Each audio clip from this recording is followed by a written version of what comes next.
అందరికీ నమస్కారం. ఈరోజు మనం చెప్పుకోబోయే కథ మూడవ భర్త ముగింపు భాగం.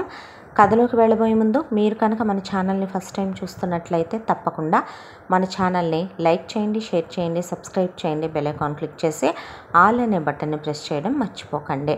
కథని ఎక్కడ స్కిప్ చేయకుండా వినండి. మరి కథలోకి వెళ్ళిపోదామా? అలా వచ్చిన ప్రతి రూపాయి వీళ్ళు తింటం మరిగారు. ఈలోగా పూర్ణ తన అమ్మా నాన్నల్ని తెచ్చి ఇక తన దగ్గరే పెట్టేసుకునేసరికి 3 సంవత్సరాల కాలం అలా గిర్రను తిరిగి వచ్చేసరికి జానకి సంపాదన మీద స్థలం కొన్నారు. దాంట్లో 3 అంతస్తులు బిల్డింగ్ లేపారు. గృహప్రవేశాలు అయిపోయినాయి. బ్రాండెడ్ కార్లు పూర్ణ అప్పారావు ఒకటే. మహేష్కి వసంతకి ఓటు కొన్నారు. వసంత ఒంటి మీద బంగారం, మహేష్ పిల్లలకి బంగారం, మహేష్కి అప్పారావుకి బంగారం.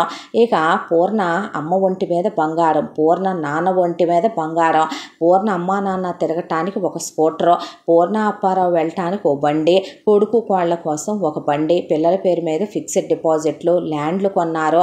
వాటిల్లో ఇళ్ళు కట్టించి అద్దెలకు ఇచ్చుకున్నారు. పొలాలు కొన్నారు.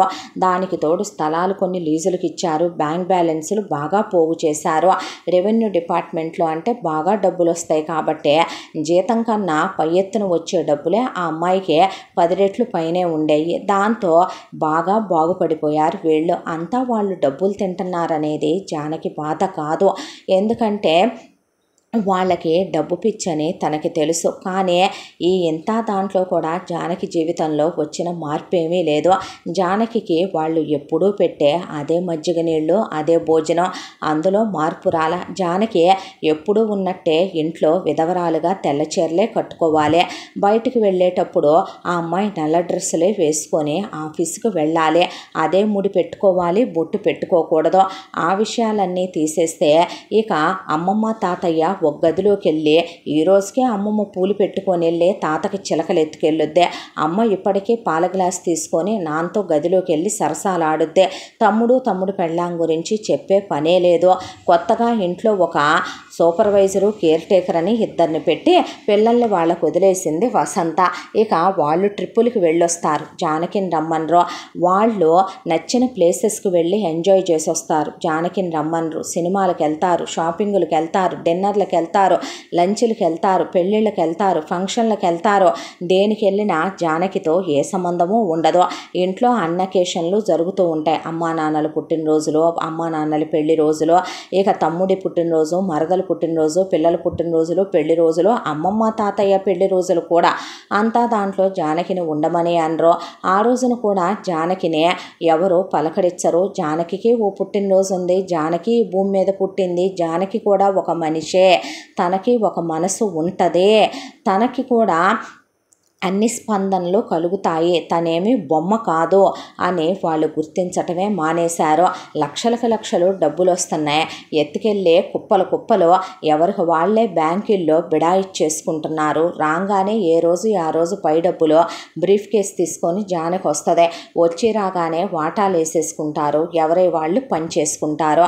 ఈలోపు పూర్ణ వాళ్ళ అమ్మా నాన్న ఇలాంటి నీచమైన ఉత్కృష్టమైన పనులు చేసిన ఫలితమో ఏమో కానీ ఒక రోజున జానకి అలా నుంచోనే ఏదో పాపం తల పగిలిపోతుందని కాసిన వేడి నీళ్లు కాచుకొని అందులో ఒక చిటికెడు టీ పొడి వేసుకొని కాసుకొని తాగుతుంటే పూర్ణ తల్లి వచ్చి జానకిని ఎర్రగా కాల్చి గరిటెతో వాత పెట్టేసిందే. అమ్మా అని జానకి పెద్దగా కేకేస్తే ఇవాళ టీల మీదకి కాఫీల మీదకి రేపు భోజనం రుచికరమైంది కావాలని, ఆ తర్వాత మగాడి పొందు కావాలని, కోరికలు కావాలనిపిస్తే ఇది అన్యాయంగా మిమ్మల్ని వదిలేసి వెళ్తే ఎవడో ఈ మొత్తం వేసుకొని తింటాడో, దీన్ని హద్దుల్లో ఉంచాలే, మీరు జాగ్రత్త అని చెప్పి ఎవరిదో చుట్టాలు బంధువులదే పెళ్ళుందని అక్కడ గొప్పలు చూపించి వస్తా అక్కడ కొడుకులు కోడళ్ళు ఉంటారో వాళ్ళని అందరి ముందు అవమానించి పూసిపోసి తన గొప్పలు చూపించాలని బయలుదేరి వెళ్ళారు పూర్ణ వాళ్ళ అమ్మా నాన్న. వెళ్ళారు. వెళ్ళి అక్కడ మొత్తం వీళ్ళు చేయాల్సిందంతా చేసిన తర్వాత అనుకోకుండా కరెంటు మెయిన్ వైర్ కట్ అయ్యి కరెక్ట్గా వీళ్ళు కూర్చొని ఉంటే వీళ్ళ మీదే పడింది. దట్టు కిందంతా తడిగా ఉండే పాటికి ఆ పడింది పైన ఉన్నటువంటి వైర్లు కాబట్టి కాకులు కాలినట్టు కాలిపోయి కుక్క చావు చచ్చారు పూర్ణ అమ్మ నాన్నలో. చివరికి కళేబరాల్ని తెచ్చి ఏడిసిపోసి వగసిపోసి తగలెట్టుకుంది పూర్ణ.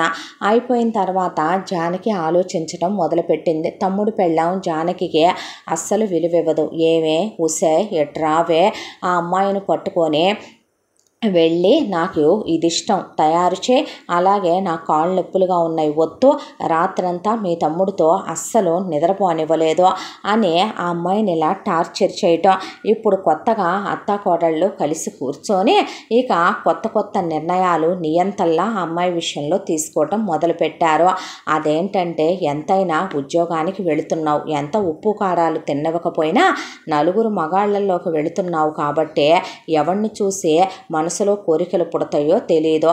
ఏ పాపం చేసుకున్నావో ఒకడు పోయి ముండమోపి దానివయ్యావు, ఇంకే మహాపాపం చేసుకున్నావో ఇంకొకడిని ముట్టుకొనివ్వకుండానే కన్యగానే నీ బతుకు రెండోసారి మొగుడు వదిలేసి మొగుడు ఉండి కూడా మొగుడు సచ్చిన విధవ బతుకు అయిపోయింది నీదే. కాబట్టి కోరికల్ని తమాయించుకోవటం కష్టమేలే. కానీ ఇగో మీ తమ్ముడు నేను ప్రతి రాత్రే ఈ వీడియోలు చూసి ఇందులో ఉన్నట్టుగా మేము క్లోజ్ అవుతూ ఉంటాం. నీకు క్లోజ్ అవ్వాల్సిన ఈ మగాడు ఎవడు పక్కన లేడు కాబట్టి ఈ చూసి తృప్తిపడు. ఇక మిగతా అన్నీ నీకు చెప్పేదేముంది, చదువుకున్నావుగా అనే రోజు ఒక 4-5 పెన్ డ్రైవ్లు మొహాన పడేసి వెళ్ళుద్ది వసంత. నాకు తెలిసి మీ నాన్న నేను పాతకాలం నుంచి ఇప్పటిదాకా చాలా ఫాలో అవుతాం పుస్తకాలు, అవి కట్టలు కట్టలు ఉన్నాయి మా దగ్గర అనే అమ్మ పుస్తకాలు చదివి తృప్తి పడమని కూతురు మొహం మీద వేసి వెళ్ళుద్దే. అవన్నీ ఒక ఎత్తైతే అమ్మమ్మ తాతయ్య గదిలో వాత్సాయన కామసూత్రాల గ్రంథం ఉంది, ఇప్పుడు మాకు దాంతో అవసరం లేదని ఒకరోజు తెచ్చి అమ్మమ్మ గుర్తుగా ఉంటుంది. అమ్మమ్మ మాకందరికీ చెప్పినవన్నీ సూత్రాలు పుస్తకాల్లో రాసి ఉంచింది, ఇవన్నీ చదివితే ఒక మగాడితో సంభోగించకుండానే అంత తృప్తి కలుగుద్ది ఆడటానికి అనే అయి మొహాన వేసి వెళ్ళారు. ఆ అమ్మాయి తల పగిలిపోతూ వాటన్నిటినీ విసిరుకొట్టి ఆ అమ్మాయి తల బద్దలైపోతూ ఒకవైపున దేవుణ్ణి తలుచుకొని పేగులు తెగిపోయేలాగా ఏడ్చి దుఃఖం అంటే ఇలా కూడా ఉంటుందా అనేలాగా పొగిలి పొగిలి ఏడ్చి కళ్ళల్లోంచి కన్నీరు వస్తుందా, కన్నీరు ఇంకిపోయి రక్తమే కారిపోతుందా ఆ అమ్మాయికి అర్థం కాలేదు. ఏం పాపం చేసుకొని వీళ్ళ కడుపున నేను పుట్టానో, పుట్టిన తర్వాత నేను ఏ రోజైనా సుఖపడ్డానా, నాకు ఏ రోజైనా మనశ్శాంతి ఉందా, ప్రశాంతత ఉందా, నేనే ఈ జన్మలో ఎంత పాపం చేసుకొని వీళ్ళ కూతురుగా జన్మెత్తానా ఏంటి దేవుడా, నేనే ఎందుకో ఒకడికి పెళ్ళాంగా వెళ్ళాలి, వాడు సావాలి, నేను విధవనవ్వాలి, ఇంకొకడు గురువని అన్ని నీతులు చెప్పి అన్ని పాఠాలు చెప్పిన వెధవ పెళ్లి చేసుకునేసరికి వాడిలో ఉన్నటువంటి ఆ నీతి లేదో, వాడిలో ఉన్నటువంటి వాడు చెప్పిన అన్ని రకాల సూక్తి ముక్తావళి అంతా ఎక్కడ మంట కలిసిపోయిందో వాడు నానాహింసలు పెట్టి భరించలేక ఆ నరకం నుంచి నేను రావటం ఏంటి, ఇక్కడికి వచ్చి నేను కష్టపడి చదివి ఉద్యోగం తెచ్చుకుంటే వీళ్ళు పందికొక్కుల్లా తింటూ పైగా నన్ను కడుపు నిండా తిన్నెవరు, కంటి నిండా నిద్రపోనివ్వరు, ఏంటి హింస, ఇప్పటికీ నేను టైలరింగులు చేయటం ఏంటి, పైగా కొత్తగా ట్యూషన్ పాయింట్ పెట్టించాలని చూస్తున్నారు, ఈ హింసలు ఎంతవరకు తండ్రి నాకు ఏంటిదంతా అనే ఆ అమ్మాయి ఆలోచించి ఒక నిర్ణయం తీసుకుంది.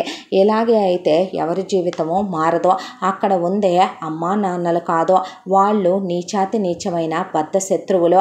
వయసులో ఉన్న కూతుర్ని ఇంట్లో పెట్టుకొని ఒకవైపు నా చచ్చిన ముసల్దే ముసలోడు ఈ వయసులో కూడా గదుల్లోకి వాడి చేతికి పూలు చుట్టుకొని అది మెళ్ళో పూలమాల వాడికేసి గదిలోకి వెళ్ళేదే. ఇక అమ్మా నాన్నల గురించి అయితే చెప్పే పనే లేదు. ఇప్పటికీ కూడా నాన్నకి చిలకలు అందించటం, నాన్నకి ఇక ముద్దులు పెట్టడం, ఆ చండాలపు మోతలన్నీ వింటుంటే తల బద్దలైపోతూ, ఇక తమ్ముడు మరదల గురించి అయితే అది వంటగదా, హాలా, బెడ్రూమా, టెర్రస్సా తేడా ఉండని దరిద్రులు వీళ్ళు. ఇలాంటి కొంపలో ఉంటూ ఈ నరకాలన్నీ భరిస్తూ వీళ్ళనే మాటలు పడుతూ వీళ్ళు పెట్టే హింసలు భరించటం కన్నా నేను వెళ్ళిపోవటమే నయం అనుకొని వెళ్ళి ఆఫీసర్ గారితో ఆ అమ్మాయి ఆడావిడే కాబట్టి ఆవిడ దగ్గర కూర్చుని తన గోడంతా ఎల్లబోసుకుంటే కాస్త ఆవిడకి ఫెమినిజం ఎక్కువ, గుండె భగభగ మండిపోయింది ఆవిడదే. దాంతో మేడం నన్ను ఊరు పేరు తెలియని చోటికి ఎక్కడికో ట్రాన్స్ఫర్ చేసేయండి, మీకు దండం పెడతాను. నేను ఎక్కడికి వెళ్ళాననే విషయం వీళ్ళకి మాత్రం మీరు చెప్పొద్దు. మీ బిడ్డలాంటి దాన్ని మీ కాళ్ళు పట్టుకుంటాను. నేను వెళ్ళే ప్లేస్లో కాస్త మానవత్వం ఉన్న మనుషులు ఉండే ఆఫీస్కి నన్ను ట్రాన్స్ఫర్ చేయరా మేడం అనేపాటికి ఎటు ప్రమోషన్ లిస్ట్లో ఉందమ్మా నీ పేరు అని చెప్పి ఆవిడ ప్రమోషన్తో పాటు ట్రాన్స్ఫర్ ఇచ్చి అక్కడ ఉన్నది కూడా లేడీ ఆఫీసరేనని ఆవిడతో ఇక్కడ విషయాలన్నీ చెప్పి మాట్లాడి ఇక్కడ వచ్చేదానికన్నా కూడా పై డబ్బులు అక్కడ డబుల్ వస్తాయమ్మా జానకి నీకు. ఎందుకంటే అది ఒక మారుమూల టౌన్ లాంటిదే. అక్కడ ఎంతంటే జనాలు ఇప్పుడిప్పుడే డెవలప్ అవుతున్నారు కాబట్టి పై డబ్బులు ఆదాయం కూడా బాగా వచ్చే ప్లేస్ అది. ఇప్పుడు నీ శాలరీ కూడా బాగా పెరిగిందమ్మా, ఇంక నువ్వు వెళ్ళిపో, ఇక నుంచి నీకు అక్కడ క్వార్టర్స్ కూడా అలాట్ చేస్తారని చెప్పింది ఆవిడ. దాంతో జానకి ఆ ఇంట్లో నుంచే కట్టుబట్టలతో ఒక 2 జతలు తన పాత బట్టలుంటే అయ్యో సంచిలో పెట్టుకుందే, కావలసిన ప్రూఫ్లు తీసుకుంది. ఎటు అమ్మాయి ఫోన్ వాడదు కాబట్టి దాని గురించి అసలు ప్రాబ్లమే లేదు.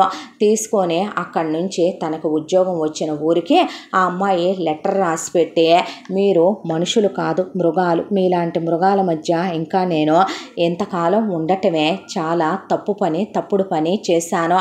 అసలు మీలాంటి వాళ్ళకి నేను కామానికి గుర్తుగా పుట్టాను. నేనా మిమ్మల్ని పెళ్లి చేయమని అడిగాను, మీరే ప్రసాద్కి ఇచ్చి పెళ్లి చేశారు. వాడు పోయాడు. విధవనే ముద్రతో ఇంటికొచ్చిన కూతుర్ని కడుపులో పెట్టుకోవాల్సింది పోయి నానా నరకాలు పెట్టారు మీరు. అయిపోయిన తర్వాత కేసు వచ్చి అడిగాడని మీరే పెళ్లి చేశారు. వాడి దగ్గర హింసలు పడలేక వస్తే నా బ్రతుకుని నరకప్రాయం చేశారు. అయిపోయిన తర్వాత నేనేదో ఉద్యోగం చేసుకొని బ్రతుకుదామంటే నా సొమ్ము తింటున్నారని కూడా నేను అనట్లేదు. నేనే బట్టలు కట్టుకోవాలో మీరెవరు శాసించటానికి నిర్ణయించటానికే, నేనే తిండి తినాలో మీరెవరు చెప్పటానికి. నాకు ఎన్ని అనారోగ్యాలు వచ్చినాయి, విటమిన్ డెఫిషియన్సీ, నాకు ఇప్పటికే బ్లడ్ పర్సంటేజ్లు పడిపోయి లో బీపీలు వచ్చే, రేపొద్దున నాకేదన్నా వచ్చిపోయినా మీరు పట్టించుకోరని నాకు తెలుసు. మీకు కావలసింది డబ్బులు. అమ్మ ఒక మాట అడగనా, విధవరాలైన భర్తను వదిలిపెట్టిన కూతురు పక్క గదిలో ఉంటే ఇప్పటికీ రోజుకు 4 సార్లు మొగుడుతో ఉద్యోగం మానిపించి మరీ పగలు రాత్రి తేడా లేకుండా గదుల్లోకి వెళ్ళే నీలాంటి ఆడదాన్ని ఏ చెప్పుతో కొట్టాలి? ఒరే అనకూడదులే కానీ నువ్వు నా తర్వాత నేను తాగిన రొమ్ము పాలు తాగి నేను ఉండి వచ్చిన గర్భావాసంలో ఉండి పుట్టిన నా తమ్ముడు వట్రా నువ్వు, నీతి మాలిన వెధవ. నీకన్నా ఆ కీచకుడు, నీకన్నా ఆ రావణాసురుడు కూడా చాలా ఉత్తములేనేమోరా. ఎలా రా నీలాంటి వాళ్ళు ఈ భూమి మీద పుడతారో? పెళ్ళాన్ని తీసుకొని నీకు వాష్రూమ్ అని, కిచెన్ అని, బెడ్రూమ్ అని, టెర్రస్ అని ఏదైనా తేడా ఉందరా? అక్క ఒకవైపున తలచెడి ఇంట్లో ఉంటుందే, మన హద్దుల్లో మనం ఉండాలనుకుంటున్నారా మీరు? మీలాంటి మృగాల మధ్య ఇంకా ఉండి నేనే నరకం అనుభవించాలనుకోవటం లేదు. ఇప్పటికి మీరు కోట్లల్లోనే తిన్నారు నా సొమ్ము. ఇంకా ఇక్కడితో ఆగిపోతే మంచిదే. మీతో నాకు ఎలాంటి బాంధవ్యాలు అక్కర్లేదు. నా బ్రతుకు నేను బ్రతకగలను. మీకు దండం, మీకు మీ ఇంటి పేర్లకి, మీకు మీ బంధుత్వాలకి, మీకు మీ చుట్టరికాలకి ఓ పెద్ద నమస్కారం అని చెప్పి జానకి వెళ్ళిపోయాక ఆ ఉత్తరం చదివిన వీళ్ళు కూర్చుండిపోయారు. అత్తయ్యో నీ కూతురు ఆఫీసులో ఎవరినో మరిగి శుభ్రంగా అది వాడితో లేచిపోయిందే. వాడికి ఏ ఉంపుడు గత్తిగా వెళ్ళిందో, లేకపోతే వాడితో ఏ తాడో మెళ్ళో వేయించుకొని ఇది మరి ఆ గదిలో నువ్వు మావయ్య, మొన్నటిదాకా నాయనమ్మ తాతయ్య, ఈ గదిలో నీ కొడుకు నేను, మరి మనం 24 గంటలు మొగుళ్ళతో కులుకుతుంటే దానికి కోరికలు కలగవా? అందులో వయసులో ఉందాయా? దానికేమో మనం తిండి పెట్టకుండా మనమేమో చికెన్లు, మటన్లు, ఫిష్లు, ప్రాన్స్లు అని ఇటాలియన్ దగ్గర నుంచి మెక్సికన్ దాకా, చైనీస్ దగ్గర నుంచి యూరోపియన్ డిషెస్ దాకా అన్నీ తింటుంటే మరి దాని నోరు రుచులు కోరుకోదు, దాని శరీరం కోరికల్ని కోరుకోదు. నువ్వు ఎత్తుకెళ్ళి పుస్తకాలు ఇచ్చి నేను ఎత్తుకెళ్ళి పెన్ డ్రైవ్లు ఇస్తే దాని కోరికలు సల్లారిపోతాయా? చన్నీళ్ళ స్నానాలు చేయించితే, జుట్లు కత్తిరిస్తే, ముళ్ళేయించితే, బొట్లు పెట్టకపోతే కోరికలు అణగారిపోతాయా? తొక్కే కొద్దీ ఇంకా లేచినాయి దాని కోరికలు. అగ్నిపర్వతం బద్దలైపోయింది. అన్నీ సెట్ చేసుకొని ఆడితో అది జంప్ అయిపోయిందే. ఇప్పుడెవడో అనాకానిగాడు అనామకుడు దాన్ని చేసుకొని ఈ నుంచి దానికి వచ్చే జీతం అయితేనేమి, పై డబ్బులు కోట్ల రూపాయలు అయితేనేమి మొత్తం రేపు వాళ్లే తింటారు, వాళ్లే అనుభవిస్తారు. ఇంకా మా పిల్లల సంగతి ఏంటి, మా సంగతి ఏంటి, మీ సంగతి ఏంటి? ఏమిచ్చిపోయింది అదే మహా అయితే గనక ఇప్పటికి మొత్తం కలిపి మనం పోగేసుకుందే ఎంతనే మహా ఒక 5-6 తరాలు కూర్చొని తింటాకి సరిపోయేంత పోగేసుకున్నాం. ఇంతేనా దాని మీద మనం లాగగలిగిందే? అసలు దాని కానీ పెళ్లి చేద్దాం అనుకున్నామా? అదేదో తప్పు నువ్వే చేశావే పూర్ణ. నేను ఎప్పుడో అన్నాను, ఒక 5వ సంబంధమో 6వ సంబంధమో ముసలోడు ఉంటాడు, ఒక 60 ఏళ్ళోడో 50 ఏళ్ళోడో తీసుకొస్తే ముందు దాన్ని తృప్తిపరుస్తూ ఉంటాడు, ఒకళ్ళో ఇద్దరినో కనేయించితే ఆ మతం అణిగిపోద్దని. నువ్వేగా అమ్మా నాన్న చెప్తే వినలేదు. నా ఫ్రెండ్స్ చాలామంది ఉన్నారు, పోనీ వాళ్ళని పంపిద్దాం గదుల్లోకి అన్నానా నేను? అంటే నువ్వేమన్నావు, ఒకసారి రుచి మరిగితే రోజు కావాలంటదే అన్నావు నువ్వు. ఇప్పుడు చూడు ఎన్ని తిప్పలు తెచ్చావో అని కొడుకు మొగుడు పూర్ణతో అంటే, వదిలేస్తామా, వెళ్ళి ఎత్తుకుదాం, అదే ఉద్యోగం ట్రాన్స్ఫర్ చేయించుకొని వెళ్ళుంటుంది కానీ వెళ్ళేసరికి ఆఫీసులో ఉన్నటువంటి మేడం గారి దగ్గరికి వెళ్ళి, మా అమ్మాయి ఎక్కడికి వెళ్ళింది, ఎక్కడ ఏ ఊరు ట్రాన్స్ఫర్ చేసా, ఎక్కడికి పెట్టుకుంది అంటే కొడితే చెప్పు తెగిపోద్ది. ఇదేమైనా మీ ఇల్లు అనుకుంటున్నారా రే అని చెప్పి ఆఫీస్ బాయ్ని పిలిచి, మేడం అంటే నీ ఒక్కడి వల్ల కాదు కానీ 4 సెక్యూరిటీ వాళ్ళని తీసుకొచ్చి ఈ 4 బజారు కుక్కల్ని సందు చివరిదాకా తరిమి తరిమి కొట్టిరారా, ఆ 4 చాలకపోతే మన ఆఫీస్ స్టాఫ్ హెల్ప్ కూడా తీసుకో అని తరిమి తరిమి కొట్టించి వదిలిపెట్టింది ఆవిడ. ఇది మన గురించి ఏదో దానికి ఊదెళ్ళినట్టుందే, అందుకే అది మన మీద అంతెత్తం లేసిందే. అలాగని వదిలేసి ఊరుకుంటామా? ఊరు దానికోసం వెతుకుదాం, మనుషుల్ని పెట్టి వెతికిద్దాం. ఎలాగైనా గుట్టు చప్పుడు కాకుండా 3వ కంటికి తెలియకుండా దాన్ని వెతికిచ్చి పట్టుకొని ఎవడో ఒకడి కేసి కట్టి దానికి కన్నెరికం చేయించే, ముందొక 2 పుట్టించే, ఆ తర్వాత దాన్ని ఎలా తొక్కాలో ఈసారి అలా తొక్కాలి. దాన్ని ఇక నుంచి ఉద్యోగం చేయించాలి, టైలరింగ్ చేయించాలి, ట్యూషన్లు పెట్టించాలి. దానికి వంటలు వచ్చు కాబట్టి దాంతో ఇక నుంచి క్యాటరింగ్ దగ్గర నుంచి పచ్చళ్ళ వ్యాపారం దాకా అన్నీ పెట్టించి కోట్లకి కోట్లు గణించకపోతే నా పేరు పూర్ణే కాదు, గుర్తుపెట్టుకోరా, నువ్వు నా కొడుకువే కాదు, చూస్తూ ఉండు, ఈ నా మొగుడే కాదు అంది పూర్ణ. ఏమో అత్తయ్య, మరి అంత నెత్తికెక్కించుకొని మనం అంత చూసేసరికి దానికి అంత బలిసిపోయిందే. ఎప్పుడైనా సరే అలాంటి వాళ్ళని తొక్కిపెట్టించాలి. అదే మనకి చేతగాక దాన్ని రెక్కలు విడిచిన పక్షిలా వదిలాం కదూ, అందుకే అంతా బలిసిపోయింది దానికి అంది వసంత. ఇక్కడ కాలం ఇలా గడిచిపోతూ ఉండగా ఇక అక్కడికి వెళ్ళి ఉద్యోగంలో జాయిన్ అయింది జానకి. ముందు ఒక హోటల్లో రూమ్ తీసుకొని వెళ్ళి జాయిన్ అయిన తర్వాత తను డబ్బులు ఎటు వెళ్ళేటప్పుడు అంతకుముందు ఉన్న ఊళ్ళోనే డ్రా చేసుకొని క్యాష్ కానీ పట్టుకెళ్ళింది. ఏటీఎంలు వాడినా కూడా తెలుస్తుందనే విషయం ఆ అమ్మాయికి కూడా తెలుసు. ముందు వెళ్ళి ఒక ఫోన్ కొనుక్కుంది, తన ప్రూఫ్లతో ఒక సిమ్ వేసుకున్న తర్వాత ఆ అమ్మాయికి ఆఫీస్ వాళ్ళు అలాట్ చేసిన క్వార్టర్స్ చూపించారు. ఇంత పెద్ద ఇల్లా అని అడిగింది జానకి. అవునమ్మా, అంతకుముందు మీ పోస్ట్లోకి వచ్చిన సారు, ఆయన భార్య, 2 పిల్లలు, ఆయనకు ఒక తమ్ముడు చెల్లెలు చదువుకునే వాళ్ళు ఉండేవాళ్ళు, ఆయన అత్తామామలు, ఆయన అమ్మ నాన్నలు అందరూ ఉండేవాళ్ళమ్మా. 2 అంతస్తులు విల్లా కదా అని చెప్తే, ఈ ఇల్లు నాకు వద్దులే, వాళ్ళంటే కళకళలాడుతూ అంతమంది ఉన్నారు కాబట్టి ఎంత ఇల్లు వాళ్ళకి సరిపోయి ఉంటుంది, నేనెటు ఒక్కదాన్నేగా, ఇంత ఇంట్లో ఉండాలన్నా సెక్యూరిటీ ఉంటారమ్మా, వద్దొద్దు, పనివాళ్ళు కూడా ఉంటారమ్మా, వద్దులే అని నేను అద్దెళ్ళు చూసుకుంటాను అని హోటల్లోనే ఉండి జానకి ఆఫీస్కి వెళ్ళొస్తూ సాయంకాలం వెళ్ళి అద్దెళ్ళు వెతుక్కోవటం మొదలుపెట్టింది. పెద్ద ఇళ్ళున్నాయి. అంత ఇళ్ళు ఆ అమ్మాయి ఏం చేసుకుంటుందే? అలా వెతుక్కుంటూ వెళ్తే ఒక చోట టులెట్ బోర్డు కనపడింది. అయితే వెళ్ళి గేట్ నాక్ చేస్తే ఎవరు నువ్వు అని 3 మనుషులు బయటకు వచ్చారు. అందులో ఒక అబ్బాయికి ఒక 30 ఏళ్ల వయసు ఉంటుంది. 2 పెద్దవాళ్ళు వచ్చారు, బహుశా అతని తల్లిదండ్రులు అనుకుంటాను. ఎవరమ్మా అని అడిగితే, టులెట్ బోర్డు ఉంది కదండి, హౌస్ చూద్దామని, పై పోర్షన్ చూడొచ్చా ఒకసారి అని అడిగింది జానకి. అడిగితే ఓ ఎస్ రండి అని లోపలికి రమ్మనమన్నారు. మీ పేరేంటి అని అడిగాడు అతను. జానకి అంటే, ఓ నా పేరు అభినవ్, ఈవిడ మా పెద్దమ్మ శ్యామల, ఈయన మా పెదనాన్న గోవిందరావు గారు. నమస్తే అండి అంటే, ఏం చేస్తావు నువ్వు? జాబ్ చేస్తానండి. ఓ నెలకు 25,000 వస్తాయిగా అంటే, సరే వాళ్ళ ఊహకి వాళ్ళు అనుకుంటున్నప్పుడు మనం కాదని ఎందుకు చెప్పాలి? అసలు తన ఉనికి గురించి ఎవరికి చెప్పాలని కూడా జానకి అనుకోవట్లేదు. దాంతోనే నవ్వేసి ఊరుకుందే. ఏమీ లేదు, 5,000 రూపీసు రెంటు, దానికి తోడు కరెంటు బిల్లు, వాటర్ బిల్లు కట్టాలి, మరి 25,000 కూడా రాకపోతే కట్టలేరు కదా, ఎంతమంది ఉంటారు అని అడిగాడు అతను. అడిగితే పైకి తీసుకెళ్ళి ఇల్లు చూపిస్తాను రమ్మనమని క్వశ్చన్స్ వేస్తూనే తీసుకెళ్ళాడు. తీసుకెళ్తే అది ఒక బెడ్ పట్టేటటువంటి చిన్న బెడ్రూము, ఒక బుజ్జి హాలు, చిన్ని కిచెను, కొంచెం ఓపెన్ ప్లేస్ ఉన్నటువంటి ఒక చిన్న పోర్షన్ అదే.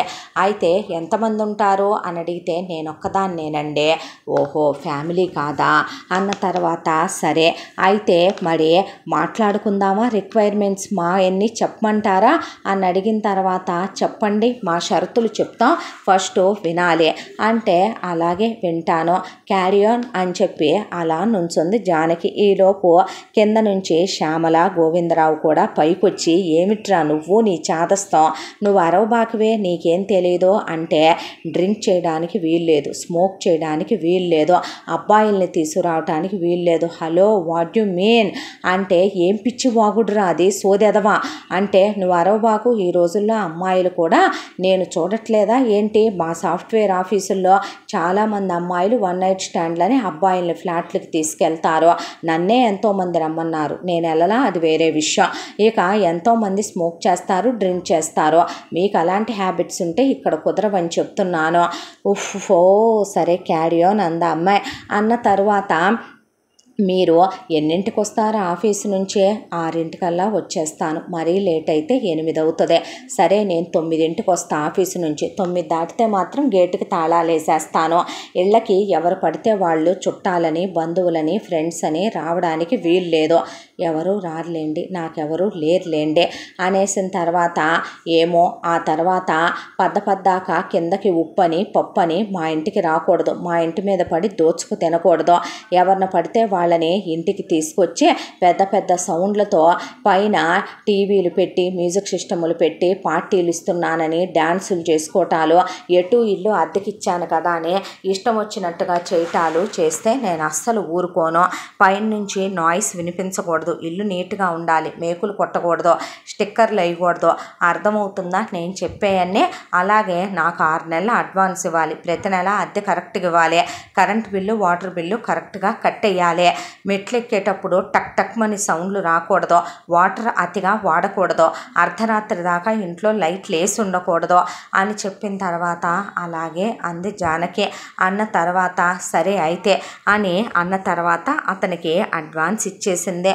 అడ్వాన్స్ ఇచ్చేసి అట్నుంచి ఫర్నిచర్ షాప్కి వెళ్ళి తనకు కావలసినటువంటి ఓ బుజ్జి సోఫా, తను కూర్చోటానికి ఓ ర్యాకింగ్ చైరు, 2 ప్లాస్టిక్ చైర్లు, ఒక చిన్న బెడ్, కొన్ని బెడ్షీట్లు, అవి తనకు కావలసిన వంట సామాను, తనకు కావలసిన పప్పులు ఉప్పులు కొనుక్కొని ఇంట్లోకి వచ్చి రాగానే తోరణాలు అవి కట్టుకొని ముగ్గు పెట్టుకొని ఇల్లు శుభ్రం చేసుకొని పాలు పొంగించుకొని పాయసం చేసుకొని 2 గిన్నెల్లో ఒక దాంట్లో పాయసం ఒక దాంట్లో పులిహోర పెట్టుకొని కిందకు వచ్చింది.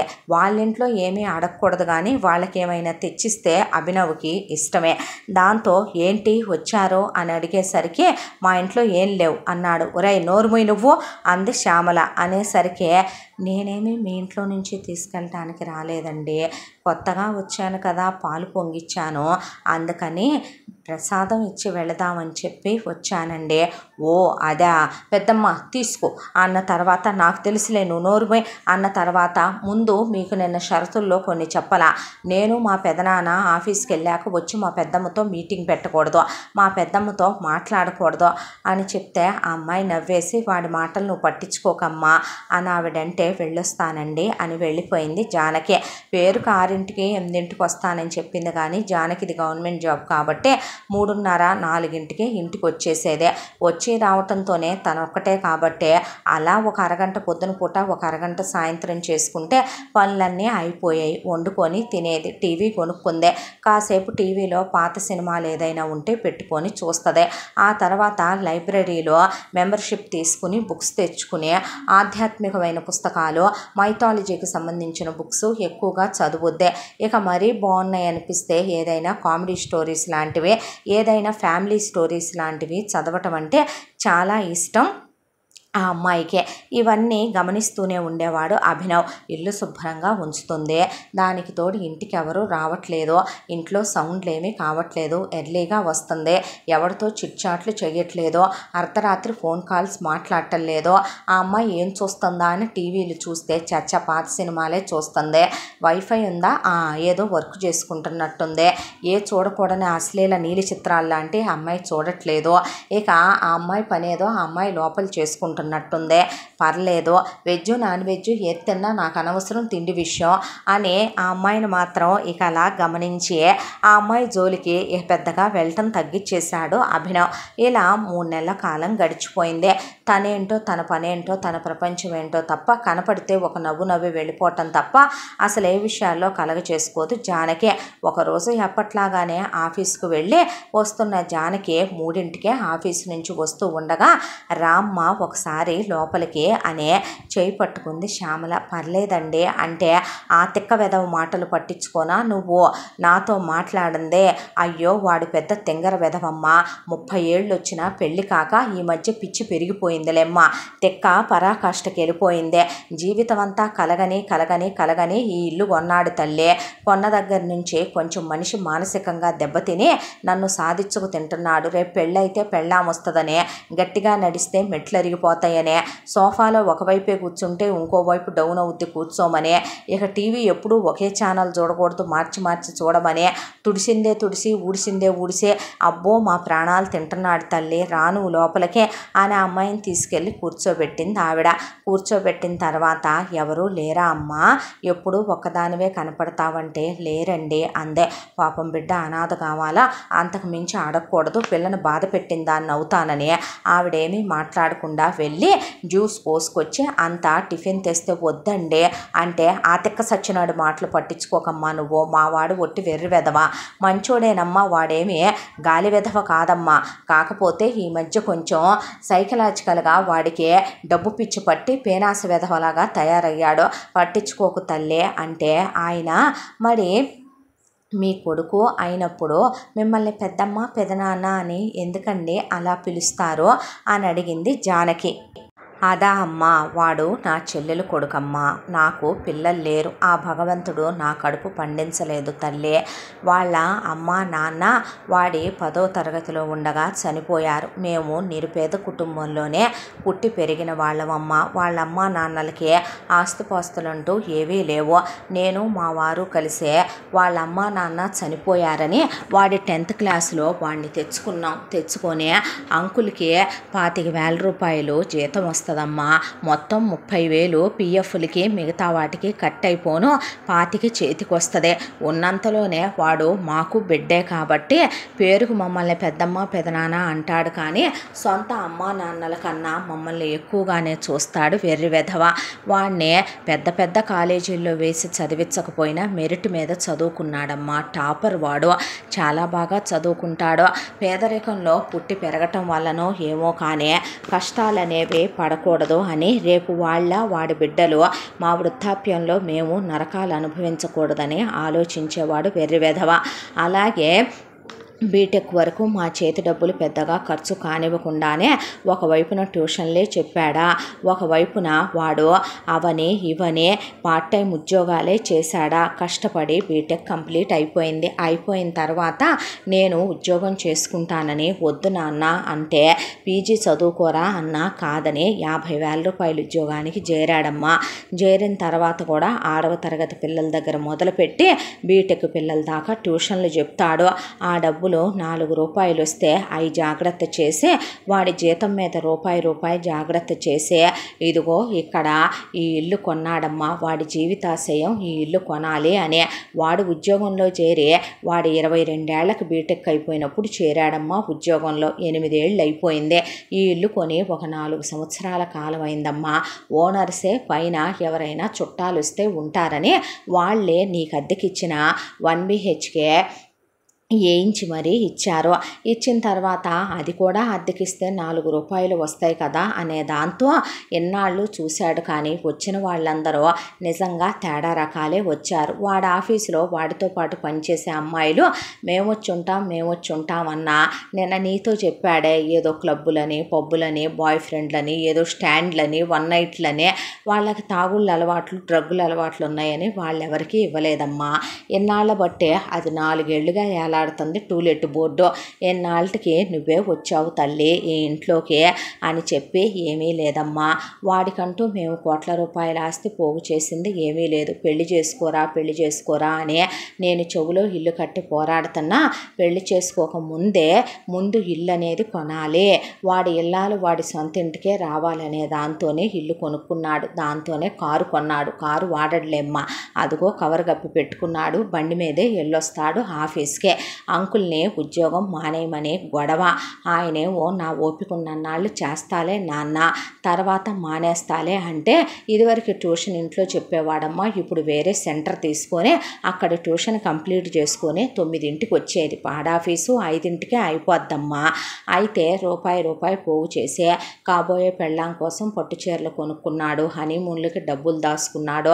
రాబోయే పెళ్ళాం కోసం గ్రామ్ చొప్పున పోగు చేసుకొని బంగారం ఒక చోట అట్లా పెట్టుంచాడు నచ్చిన మోడల్స్ కొనాలనే. దానికి తోడు రేపు పిల్లలు పుడితే వాళ్ళ ఫ్యూచర్ల గురించి ఆలోచించి 2 అకౌంట్లు ఓపెన్ చేసుకొని 2 పిల్లలు పుడతారని ఇప్పుడు నుంచే ఆర్డీలు చేసుకుంటా కూర్చున్నాడమ్మా. ఆ అకౌంట్లో వాడి ఫస్ట్ పిల్లలు మేం కాబట్టి మా ఇద్దరి పేరు మీద వాడి పిల్లలకి వేసుకోవడం మొదలుపెట్టాడు. మా ఇద్దరి రిటైర్మెంట్కి వాడే 8 ఏళ్లుగా మ్యూచువల్ కట్టుకుంటూ వస్తున్నాడు. రేపొద్దున వచ్చే వాడి పెళ్ళాం మమ్మల్ని ఒక మాట అనకూడదనేది వాడి ఉద్దేశం. ఇక నీకేమని చెప్పను, వాడికి తాగుడు అలవాటు లేదు. స్టిల్ ఇప్పుడు దాకా చెప్పాలంటే మోస్ట్ ఎలిజిబుల్ బ్యాచులర్ వర్జిన్ అమ్మ వాడు. ఒక ప్రేమాయణాలు లేవు. పెళ్లి గురించి ఆలోచించి సావడం, రూపాయి మీద ధ్యాస ఎక్కువ. నీకో విషయం చెప్పమంటావా, ఎంతసేపు రూపాయి పొదుపు చేసే వ్యవహారమే తప్ప ఆగం చేసే రకం కాదు. ఏ చెడు అలవాట్లు లేవు, తప్పుడు వెధవ కాదు. ఇక దానికి తోడు ఏదో ఫ్రీలాన్సర్గానో పనిచేస్తే అవి కూడా వస్తాయంటగా ఆఫీసుల్లో డబ్బులు. ఇంటికి వచ్చిన కాడ నుంచి ఆ వర్కులు చేస్తాడు. దానికి తోడు ఓవర్ టైములు చేస్తాడు. పని రూపాయి ఇది తప్ప దేని గురించి ఆలోచించడం. వాడి మనసు అట్టే పట్టించుకోకు తల్లి, నువ్వు మాట కరుకే కానీ మనసు వెన్నపోసమ్మ మా వాడిదే అని చెప్పి ఇంకా పైకి వెళ్ళి ఏం వండుకుంటావులే కానీ మనుషులే లేని దిక్కులేని బతుకైపోయింది నాదే. ఈ అమ్మని కాస్త పలకరించి వెళ్ళు తల్లి అంటే భలేవారేనమ్మా, ఎందుకు పలకరించను అంది జానకి. ఆవిడ అంతా ఏదో ఫ్రై చేస్తే పెట్టిస్తే వద్దమ్మా అంటే చాలే ఊరుకో, నీ అమ్మాయి పెడితే వద్దంటావా అనేసరికి కళ్ళల్లో నీళ్లు తిరిగి మా అమ్మ నాకు గంజి పోసుద్దు కానీ ఇలాంటి రుచికరమైన వంటలు పెట్టదులే అని మనసులో అనుకొని థ్యాంక్స్ అమ్మా అని తీసుకొని జానకి వెళ్ళిపోయింది. తెల్లారి జానకి ఒక 2 కేజీల చికెన్ తెచ్చి ముందు తను కొంత ఫ్రై చేసుకొని కొంత బిర్యానీ చేసి కొంత కర్రీ చేసింది. అయ్యే క్రితం రోజు ఆవిడెటు బాక్స్ ఇచ్చినా అందులో సరిపోవని ఒక హాట్ బాక్స్ నిండా బిర్యానీ పెట్టుకొని ఒక దాంట్లో ఫ్రై ఒక దాంట్లో కర్రీ తీసుకొని ఆ బాక్స్ కూడా వీళ్ళు ఇచ్చింది చేత్తో పట్టుకొని కిందకు వస్తే ఇది మా బాక్స్గా నీ దగ్గర ఎందుకుంది అని అడిగాడు అభినవ్. అడిగేసరికి అమ్మ నిన్న కర్రీ పెట్టించారు. ఏం కూర పెట్టించావే, ఇల్లు దోచి పెడుతున్నావా అని అడిగితే నోరు ముయిరా పనికి మాలిన ఎదవా సన్నాసే, మనుషుల మొహం మీద అలా మాట్లాడకూడదురా. నిన్నేం కూర వండాను నేను, ఏం కూర వండావు నిన్న నువ్వు, బెండకాయ ఫ్రై చేసావుగా అది పెట్టావా, పులుసులు పెట్టాలే, రసాలు సాంబార్లు పెట్టాలే, అలా ఫ్రైలు పెట్టకూడదే. నోరు ముయ్, ఆ అమ్మాయి తీసుకున్నందుకు ఏదో ఒకటి తెచ్చిచ్చే రకం, పిచ్చుకుక్కలాగా అరవకూడదు. ఇప్పటికే పిచ్చెక్కింది అనుకుంటున్నారు. ఎలా తయారయ్యావో తెలుసా, ముదిరిపోయిన బెండకాయలాగా కండ్రెక్కిపోయిన వంకాయలాగా తయారయ్యో పెళ్లి కాక ఎదవా. ఇంకా సన్నాసి వాగుడు వాగబాకంటే ఒరే తప్పు నానా, అలా మాట్లాడకూడదు. అసలు నీ గారాభం వల్ల కదూ వీడేలా తయారైంది.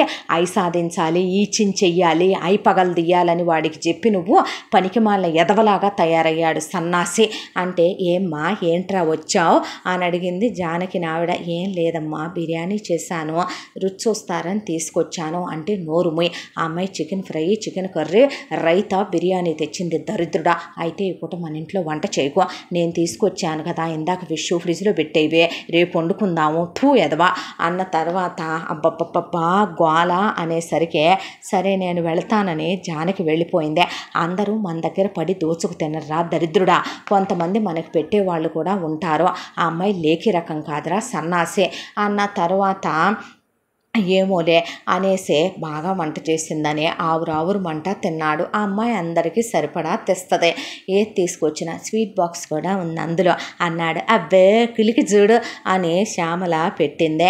పెట్టిన తర్వాత అప్పటి వరకు లేనిదే అభినవ్ ఒక రోజున శ్యామలని అడిగాడు, తనకెవరూ లేరా అమ్మా, ఎవరూ రారేంటే అని అడిగితే లేరంట నాన్న, అయినా నీకెందుకు చెప్పాలి, నేను చెప్పను అసలు, అది నా ఫ్రెండ్గా నేనుగా దాంతో ఫ్రెండ్షిప్ చేసుకున్నాను, నువ్వు మాట్లాడొద్దన్నావుగా నన్ను. అబ్బా చెప్పొచ్చు కదే అంటే లేరంట, పాపం అనాథ అనుకుంటా, అంతకు మించి మనం అడగకూడదుగా బిడ్డనని నేను అడగలేదు అనేసరికి 25,000 రూపాయల జీతంతో నెట్టుకొస్తుంది, మొండిదే అనుకున్నాడు. అనుకొని ఆ అమ్మాయిని గమనించటం మొదలుపెట్టాడు. ఆ రోజు నుంచి ఏదైనా తీసుకున్నా అంతకు రెండింతలు తెచ్చిస్తుంది జానకి. జానకి లేకిది కాదు, జానకి ఎవరితోనో అతిగా వాగినట్టు కనపడదు, ఓవర్గా ఫోన్లు వాడదు, చిట్చాట్లలో ఉండదు, చాటింగులు చేయదు, ఇన్స్టాగ్రాములని ఫేస్బుక్లని ఏదైనా ఎంతవరకు వాడాలో అంతవరకే వాడుద్ది. లిమిట్లెస్గా ఆ అమ్మాయి బిహేవియరు ఎప్పుడూ ఉండటం చూడలేదు. ఒకరోజు ఆఫీస్కు వెళుతూ హడావిడిగా, ఇప్పుడేమీ జానకి నల్ల బట్టలో తెల్ల బట్టలో వేసుకోదు, నైటీ వేసుకుంటుంది, మార్నింగు డ్రెస్సే వేసుకుంటుంది, అప్పుడప్పుడు చీర కట్టుకుంటుంది. ఎప్పుడూ ఆ అమ్మాయిని అంత గమనించలేదు, కానీ ఆ రోజు ఇంట్లోనే ఉన్నాడు అభినవ్ ఆఫ్ ఉందని. అయితే జానకికి మాత్రం ఆఫీస్ ఉందని చెప్పి దట్టు జానకి ఆ రోజున తలస్నానం చేసింది. తలస్నానం చేసిన జానకి హడావిడిగా వెళుతూ ఫ్లక్కర్ పెట్టుకునే పాటికి వెనకమాల నీళ్ళు అలా కారుతూ జానకిది జుట్టు చాలా పొడవు పెరిగింది, చాలా అందంగా కనిపించింది చీరలో జానకి. వెళుతున్న జానకిని అమ్మ జానకి అంటే ఆ అమ్మ అనేసరికి అలా తల నుండి నీళ్లు కారుతూ వెళ్ళకూడదు, ఇట్రా అమ్మ అని గబగబా ఆవిడ పమిటి చెంగు పెట్టి ఆ చివర ఉన్న కొసలు తుడిచేసి ఒక బొట్టు కొబ్బరి నూనె తీసుకొని తలలో నడిపాపెట్లో ఒక చుక్క వేసి ఆ తర్వాత నోట్లో చిన్న ఉప్పుగల్లు వేసి ఇప్పుడు వెళ్ళమ్మా, ఎందుకంటే జుట్టు ఎరబోసుకొని వెళ్తున్నావుగా, గాలి ధూళి మంచిది కాదంటారు అని పంపించిన తర్వాత ఆ అమ్మాయి మీద ఒక ఆరాధనా భావం, ఆ ఆరాధనా భావం కాస్త అది ఇష్టంగా మారింది. 30 సంవత్సరాల ఎన్నాళ్ళ తన మగతనం, తనకి తను మగాడని, తనకి ఒక భార్య కావాలని, ఒక ఆడదాని పొందు కావాలని, తనకి పెళ్ళాం పిల్లలు జీవితం అవసరమని గుర్తు చేశాయి మొట్టమొదటిసారి. అయితే 1940 లవ్ స్టోరీ టైప్లో ఉంటుంది కాబట్టి తన ప్రేమ కూడా అలాగే ఉంటుంది కాబట్టి ఆ అమ్మాయిని కళ్ళతోనే చూడటం, ఆ అమ్మాయిని ఆరాధించటం, ఆ అమ్మాయికి ఎదురెదురు వెళ్ళి అదని ఇదని అందించటం, ఆ అమ్మాయితో పైకి వెళ్ళి రూమ్లోకి ముచ్చట్లు చెప్పటం. జానకి పెద్దగా మాట్లాడదు. ఆ సినిమా చూస్తున్నావా, ఇది చూస్తున్నావా అని రూ నుంచి నూకొచ్చాడు. బహువచనం కాస్త ఏకవచనమైన ఆ అమ్మాయి కన్నా వయసులో 1-2 ఏళ్ళు పెద్దుంటాడు కాబట్టి పట్టించుకునేది కాదు జానకి.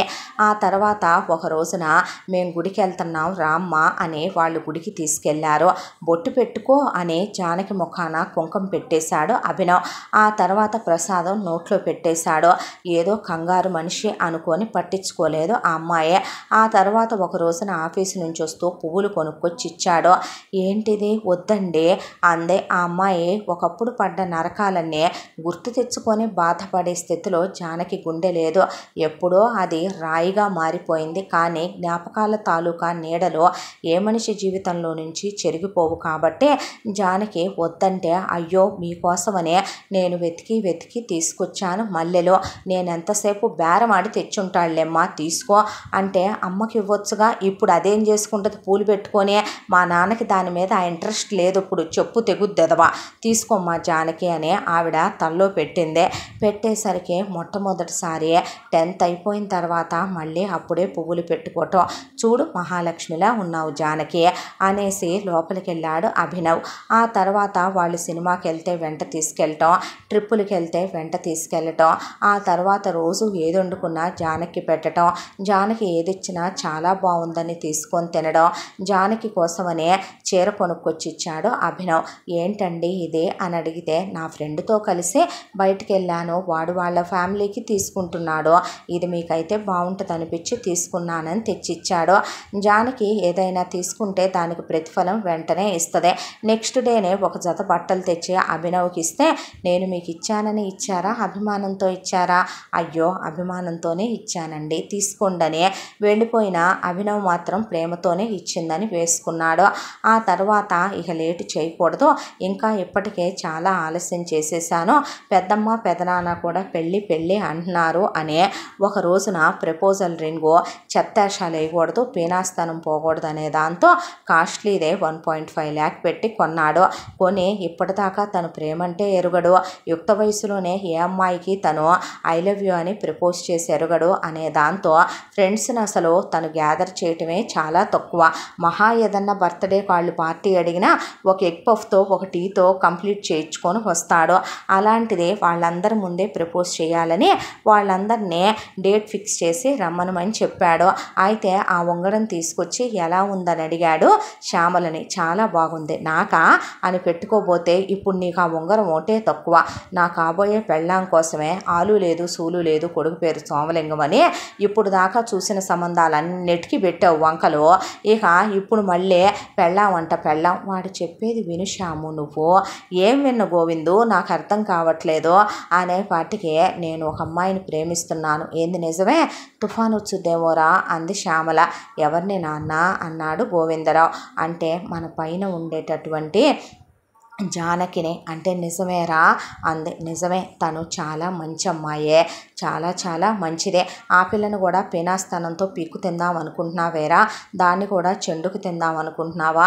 నిజంగానే అది చాలా మంచి పిల్లరా, పాపం అనాథ బిడ్డ కూడాను, పాపం తగులుద్దరా, దాన్ని కూడా నన్ను కాల్చు తిన్నట్టు కాల్చు తింటే అంది శ్యామల. ఊరుకోవే, నేనేం చేసినా నా భార్య బిడ్డల కోసం కాదా రూపాయి దాచేది? రేపు నేను నా ఫ్యామిలీ హ్యాపీగా ఉండాలని కాదా? అది ఉద్యోగం చేస్తుందే, దానికి 25,000 వస్తాయి, నాకు 1,25,000 వస్తాయి. ఈ సంవత్సరం ప్రమోషన్ వస్తే హైక్ పడి నా శాలరీ ఇంకా పెరుగుద్ది. ఉండేది సొంత ఇల్లే, చక్కగా పై పోర్షన్ అద్దెకి ఇవ్వచ్చు. ఏరా దుష్టుడా, పెళ్ళయ్యాక కూడా బిడ్డను ఉద్యోగానికి పంపుతావా? వెళ్తే పిల్లల ఫ్యూచర్ కోసం 4 రూపాయలు దాచుకోవచ్చే. నేనేమీ స్వార్థంగా మాట్లాడటం లేదు. ఆల్రెడీ మొన్నే అన్నాను, నువ్వేం చదువుకున్నావంటే పీజీ అందే. 25,000 ఉద్యోగం చేయటం ఎందుకు, నీ కెరియర్ గురించే చెప్తున్నాను, మా ఆఫీసులో ఇప్పిస్తానంటే పర్లేదులేండి, నాకు ఇక్కడ బాగానే ఉంది అందే. పెళ్ళైన తర్వాత అయితే నా ఆఫీసులోనే ఇప్పించుకుంటానే, దానికి కూడా మంచి శాలరీ వచ్చుద్దే, నేనే తీసుకొస్తాను. మీరున్నారన్న మాటే కానీ అమ్మా నాన్న లేరు కదమ్మా నాకు కూడా, పాపం నాకు మీరన్నా ఉన్నారు, దానికి అలా కూడా ఎవరూ లేరు కదా. చక్కగా దాన్ని నేను పెళ్లి చేసుకుంటే నువ్వు నాన్న నేను అదే, రేపు మా ఇద్దరు పిల్లలు, బాగుంది కదా అమ్మ ఫ్యామిలీ అన్నాడు అభినవ్. బాగుందిరా, ఇన్నాళ్ళకైనా మంచి నిర్ణయం తీసుకున్నావు అన్నాడు గోవిందరావు. అన్న తర్వాత ఎందుకు నిశ్చితార్థం రింగు ముందే తెచ్చా, ఇది నిశ్చితార్థం కాదే ప్రపోజల్కి అంటే ఏంటి అంటే ఇక వీడియో పెట్టి చూపించాడు. అంటే ఇప్పుడు నువ్వు ఇలా చెప్తావా అన్న తర్వాత పద అయితే డాబా మీదే ఉంది పిల్ల చెబుదుగానే. ఏంటే నీ ముందు చెప్పనా, నేను ఎప్పుడు పడితే అప్పుడు చెప్పకూడదు, దానికోసం అన్నీ రెడీ చేసుకొని ఎల్లుండికి నేను డేట్ ఫిక్స్ చేసుకున్నాను అన్న తర్వాత సరే అందే. ఆ ఎల్లుండి అనే రోజు వచ్చిన తర్వాత పదండి డెకరేషన్ చేద్దాం, నువ్వు నాన్న నేను పైకి వెళ్ళే. ఎందుకురా డబ్బులు పడేస్తే వచ్చి చేయరు, అనవసరమైన చోట డబ్బులు ఖర్చు పెట్టకూడదు, అవసరమైన చోట డబ్బుల్ని ఖర్చు పెట్టకుండా ఉండకూడదు. పద నువ్వు ముందు, నేను తన విషయంలో డబ్బులు లెక్క చూసుకోను కాబట్టి మెమరీగా ఉండాలి లైఫ్ లాంగ్ అని ఉంగరం కొన్నాను 1.5 లక్ష పెట్టి. మీరు ఇద్దరూ ఖాళీగా ఉండి నేను ఖాళీగా ఉండి డెకరేట్ చేసుకోక ఏంతో బిడాయే, పద అని చెప్పి గోడకి స్టిక్కర్ లేకుండా చక్కగా మేకులు కొట్టకుండా అక్కడ దారాలు కట్టి చక్కగా వాటికి బెలూన్లు కట్టి డెకరేషన్ చేసి మొత్తం రెడీ చేసి ఫ్రెండ్స్ అందరూ వచ్చారు. వచ్చిన తర్వాత వాళ్ళ కోసం 2 సమోసాలు, కూల్ డ్రింకు, ఒక స్వీటు, ఒక కేక్ పీసు. గుర్తుపెట్టుకోవాలి నువ్వు, అర్థమైందా? అయ్యో భోజనాలు పెట్టట్లేదా? పెడతానే, నిన్ను నరికి పోగులెయ్యా. మన ఇంట్లో వరకు వండుకుందాం బిర్యానీ, మన నలుగురికి, నోరు ముయ్యి అన్న తర్వాత సరేలే తగలడు అంది శ్యామల. అన్న తర్వాత పిల్లని తీసుకురారా అన్నాడు గోవిందరావు. వెళ్ళి కింద అలా కూర్చొని పుస్తకం చదువుకుంటోంది జానకి. జానకి అంటే చెప్పండి అందే. జానకి చేయి పట్టుకొని అలా తీసుకొస్తుంటే ఇంకొకళ్ళు చేయి పట్టుకుంటే చెప్పుతో కొట్టుద్ది జానకి. ఇక కంగారు మనిషిని, కల్లాకప్పటం లేనివాడని అభినవ్ విషయంలో అంత సీరియస్గా తీసుకోదు. అయితే పైకి తీసుకొస్తే ఎవరి బర్త్డే? అమ్మ నీ బర్త్డేనా? హ్యాపీ బర్త్డే అంకుల్, మీ బర్త్డేనా అని అంటే ఇప్పుడు వాళ్ళ బతుకులకి బర్త్డే సెలబ్రేషన్లు ఒకటే తక్కువ అన్న తర్వాత మరి మీ బర్త్డేనా?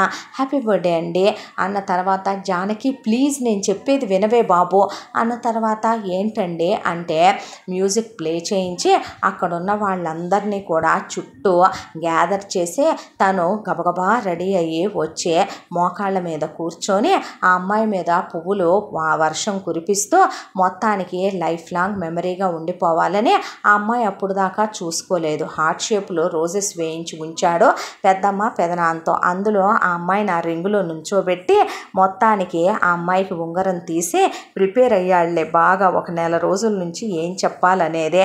అదంతా ఆ అమ్మాయికి చెప్పి I love you Janaki, will you marry me అనేసరికి జానకి లాగి పెట్టి కొట్టిన దెబ్బకి రీసౌండ్ వచ్చేసింది ఒక్కసారిగా. అక్కడ జనాలందరూ నిర్ఘాంతపోయి నిలబడిపోయి మ్యూజిక్ స్టాప్. వచ్చిన జనాలందరూ అసలే అభినవ్కి ఉడుకుమోత్తనం ఎక్కువ, కోపం బాధ ఎక్కువ అనే దాంతో అలా నిలబడ్డ వాళ్ళల్లా బుద్ధుందా బుద్ధి లేదా నీకు, ఈడియట్, నాతో నీకు లవ్ ఏంట్రా స్టూపిడ్ ఫెలో అని జానకి ఒక్క తోపు తోసి అభినవ్ని వెనక్కి వెళ్ళిపోయి డోర్ వేసేసుకుంది తన ఇంట్లోకే. ఇక వచ్చిన జనాలందరూ ఐఎమ్ సారీ అభినవ్ అని చెప్పి అందరూ అక్కడి నుంచి వెళ్ళిపోయి ఖాళీ అయిపోయింది. ఆ తర్వాత శ్యామల గోవిందరావు అలా నిలబడిపోయారు. కిందకి వెళ్ళిన తర్వాత శ్యామల్ని గట్టిగా పట్టుకొని బ్యామని నోరు తెరిచాడు అభినవ్. నేను అసలు ఇంతవరకు రిజెక్షన్ తీసుకోలేకే దేనికి ఐ లవ్ యూ చెప్పలేదు, దాన్ని ఇష్టపడ్డాను కాబట్టే కదా దానికి ఐ లవ్ యూ చెప్పాను. అసలు ప్రేమ అనేదే ప్రమాదకరం, ఆ ప్రేమలోకి తెలియకుండా వెళ్ళి ఒక అమ్మాయి మన చెయ్యందంటే అదెంత బాధగా ఉంటుందో అనుభవించేవాడికి తెలుస్తుంది. నేనేమన్నాననే అనేసరికి ఆ అమ్మాయిని నువ్వు అలా హక్ చేసుకోవచ్చా, బొగ్గ మీద ముద్దు పెట్టొచ్చా పెళ్లి కాకముందే అన్నాడు గోవిందరావు. ఈ రోజుల్లో అవన్నీ మామూలే కదమ్మా అన్న జానకి పాతకాలం పిల్ల కదా. అక్కడికి నేను దానికి ఎంతసేపు చెప్పానో అదంటే నాకు ఎంత ఇష్టమో, నేను దాన్ని ఎంత ప్రేమిస్తున్నానో, దాని కాలిగోళ్ళ దగ్గర నుంచి తల జుట్టు దాకా కవిత్వం చెప్పి పొగిడానా, దాన్ని గురించి ఎంత మెచ్చుకున్నానో అవన్నీ గుర్తురావో. సరే ఒకవేళ నేను కౌగిలించుకున్నాననే నన్ను కొట్టిందనుకో అది టేక్ ఈజీగా తీసుకుంటాను, లేదనుకో అది అంతమందిలో నన్ను కొట్టింది కాబట్టి కిందకొచ్చి సూసైడ్ చేసుకుంటా, రెడీగా ఉండవే నువ్వు, తేల్చుకొని వస్తాను పైకి వెళ్ళి అని చెప్పి ఏడ్చుకుంటూ అప్పటిదాకా పుట్టి బుద్ధెరిగాక ఎవరితోనూ ఒక లెంపకాయ తిన్నోడు కాదు అభినవ్. దాంతో జానకి అలా కొట్టేసరికి కళ్ళల్లో నీళ్లు తిరిగిపోయి పైకి వెళ్ళి దబా తలుపులు బాదాడు. చాలాసేపు తలుపు తీయకుండా తర్వాత తీస్తే లోపలికి వెళ్ళి ఎందుకు కొట్టావు నన్ను అని అడిగితే జానకి పిచ్చి పట్టిందా, నాతో ప్రేమ ఏంటి నీకు, ఎలా కనిపిస్తున్నాను నేను నీకు, నువ్వు అమ్మాయివి కాదా నేను అబ్బాయిని కాదా, నీకు పెళ్ళి కాలేదు, నువ్వు అనాథవే, నాకు అమ్మ నాన్న లేరు, పెద్దమ్మ పెద్దనాన్న ఉన్నారు, నువ్వు నేను పెళ్లి చేసుకొని మనకు పిల్లలు పుడితే ఒక ఫ్యామిలీ అవుతారని చెప్పి తాళి కడదాం, పెళ్లి చేసుకుందాం, కాపురం చేసుకుందాం, పిల్లల్ని కందాం, ఫ్యామిలీ అవుదాం అనుకున్నాను, నా ఆఫీసులో నీకు ఉద్యోగం ఇప్పిద్దాం అనుకున్నాననే బడబడా చెప్పుకుంటా కళ్ళల్లో నీళ్లు కారిపోయినాయి. దాంతో ఎవరు చెప్పారా నాకు పెళ్ళవలేదని, ఎవరు చెప్పారా నీకు నేను సింగిల్ అని, ఎవరు చెప్పారా నీకు నేను అనాథనని అనేపాటికి అలా నిలబడిపోయాడు అభినవ్. నిలబడేపాటికి అప్పుడే పైకొస్తున్న శ్యామల గోవిందరావు కూడా వచ్చిన వాళ్ళు వచ్చినట్టే తలుపు బయటే నిలబడిపోయేసరికి ఏంటి నువ్వు మాట్లాడేదే, నాకు అమ్ముంది, నాన్నున్నాడు, తమ్ముడున్నాడు, ఆ తర్వాత వాడి పెళ్ళం తగలబడింది, వాడికి 2 పిల్లలు తగలడ్డారు, ఎవరు చెప్పారు, నేను ఫస్ట్ హ్యాండ్ కాదు సెకండ్ హ్యాండ్ కాదు కాదు, థర్డ్ హ్యాండ్ రా, నీకేం కర్మరా నన్ను పెళ్లి చేసుకోవాలని అని జరిగిన గతం మొత్తం ప్రసాద్ గురించి, కేశవ్ గురించి, వాళ్ళ అమ్మా నాన్న పెట్టిన టార్చర్ల గురించి, జరిగిన పెళ్ళిళ్ళ గురించి, పెటాకుల గురించి, వీళ్ళు దోచుకు తినటం గురించి, ఆ తర్వాత తను ఇక్కడికి రావటం దాకా నేను చేసేది గవర్నమెంట్ ఉద్యోగం, నా ఆదాయం ఎంతో తెలుసా, నెలకే నాకు 10 లక్షల రూపాయల దాకా వస్తాయి, ఎలా కనిపిస్తున్నాను నేను, ఇల్లు కొనుక్కొని నేను బయటికి వెళ్ళిపోయినా నేనంత పెద్ద ఇంట్లో ఉండలేను, ఒక్కదాన్ని ఉండలేను, ఇక్కడ కింద మీరు ఉన్నారు కదా ఒక ఫ్యామిలీ అనే, నేను ఏదో ప్రశాంతంగా ఉండొచ్చనే ఇక్కడ నా ఉనికి తెలియకుండా బ్రతుకుతున్నాను. ఇప్పుడు వాడు అన్నాడు నన్ను సెకండ్ హ్యాండ్ దాన్నని, ఆ కేశవగాడు గురువు అని చెప్పి వాడి దగ్గరే గురువు లక్షణాలు లేవు, 100 మందికి నీతులు చెప్పే వాడే నీతిమాలిన విధవ, ఆ ప్రసాద్ గాడికి నోట్లోంచి మాటే బయటికి రాలేదు, ఇప్పుడు నువ్వు సాధిద్దామనా, నువ్వు జీవితాంతం దెప్పుదామనా అన్న వాళ్ళు చాలరని ఇప్పుడు మీరు నన్ను హింసలు పెట్టి చంపు తిందామనుకుంటున్నారా అని జానకి జరిగిందంతా చెప్పి కూర్చుండిపోయి మోకాళ్ళ మీద ఏడ్చేసింది. దాంతో ఏం మాట్లాడాలో అర్థం కాక, ఇప్పుడు నువ్వు ప్రపోజల్ రింగు తెచ్చావు కదా, ఆ రింగ్ ఇప్పుడు నాకు పెట్టలేవు, ఇప్పుడు నువ్వు నన్ను పెళ్లి చేసుకోలేవు, ఎందుకంటే ప్రతి ఒక్కడికి ఫ్రెషే కావాలి, వాడు ఫ్రెష్ కాకపోయినా కూడా, ఇప్పుడు నేను కన్యనే అయినా ఒక విధవని, నేను కన్యనే అయినా ఒక డివోర్సేనే, నేను దేనికి పనికిరాను, పెళ్ళైన తర్వాత లైఫ్ అంతా సాధిద్దాం అనుకుంటున్నావా నన్ను, ఇంకా నేను నా లైఫ్లో ఇంకొకడికి స్థానం ఇవ్వటానికి సిద్ధంగా ఉన్నాననుకుంటున్నావా, ఏమో లెమ్మనమని ఇల్లు అద్దెకిచ్చావు కదా అని నేను ఏం చేసినా ఊరుకుంటాను అనుకోకు, చనువు తీసుకొని పద్దాక లోపలికి వచ్చి వెర్రివేషాలు వేస్తే పోలీస్ కేసు పెట్టి చాలా దూరం వెళ్లాల్సి వస్తుంది, నాలో ఉన్నటువంటి సహనం ఓర్పు నశించిపోయేలా చేయకు, నీ ఎద్ద నీకు ఇస్తున్నా, నీ లిమిట్స్లో నువ్వు ఉండవు, ముందు బయటికి నడు అని తలుపేసేసింది జానకి. దాంతో కిందకు వచ్చి అలా బెడ్రూమ్లోకి వెళ్ళి మంచం మీద పడి పొగిలి ఏడవటం మొదలుపెట్టాడు అభినవ్. అయితే అమ్మా ఊరుకోవే అని శ్యామల గోవిందరావు వెళితే, చిన్నప్పటి నుంచి వాళ్ళ అమ్మా నాన్నతో ఉన్న రోజులు, వాళ్ళ అమ్మా నాన్న పోవటం, ఆ తర్వాత పెద్దమ్మ వాళ్ళ దగ్గరికి రావటం, ఫినాన్షియల్ క్రైసిస్ ఎదుర్కోవటం, ఆ తర్వాత తను కష్టపడి రూపాయి కూడబెట్టుకోవటం, ఇక్కడ దాకా రావటం, అవన్నీ కళ్ళ ముందు మెదిలితే జానకి పడ్డ ప్రతి కష్టానికి కూడా అక్కడ జానకి పక్కన తనే ఉండి, జానకి స్థానంలో తనే ఉండి ఆలోచిస్తూ కన్నీరు మున్నీరుగా విలపించాడు అభినవ్.